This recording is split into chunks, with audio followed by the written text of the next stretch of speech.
Minnesota Senate Republicans are proposing a big cut to the state's lowest income tax bracket. The plan lowers tax rates and also keeps many of the tax deductions that were eliminated in the new Trump tax reform bill. State lawmakers are trying to simplify the tax code to prevent any hikes that may result from the new federal tax law. Glad to have Esme back with us to try to make sense of some of this.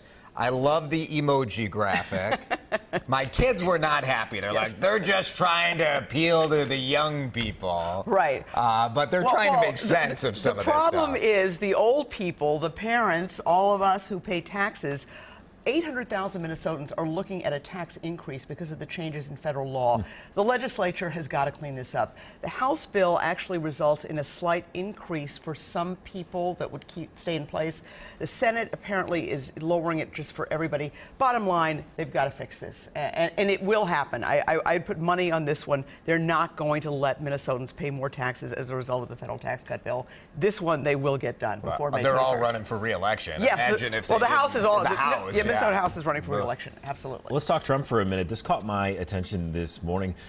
Mueller floating the idea of subpoenaing the president if he refuses to submit to an interview. Do you think this is really something that could happen?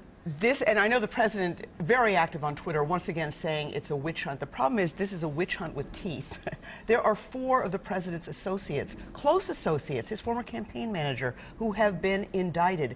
3 of them have pled guilty, which means they are cooperating now with this investigation.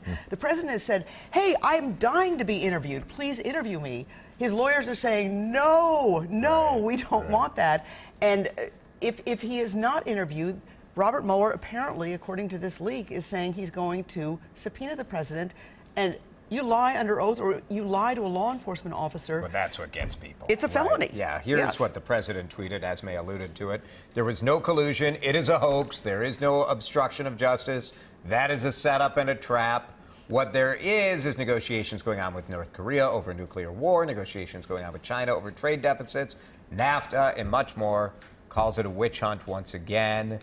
He's right that all this other stuff is happening. Right, and I do think the president is going to get credit if there is a breakthrough with North Korea. I think it was the president, acknowledging that he would be willing to meet with Kim Jong-un, I think is a signal here. This will go to the Supreme Court, though, if he's subpoenaed, right? I mean, that's a remarkable. Absolutely, it will go to the Supreme Court. The questions, though, that were leaked clearly suggest collusion is on the table. They are investigating to be discussed that. and investigated, for sure. Esme, thank you.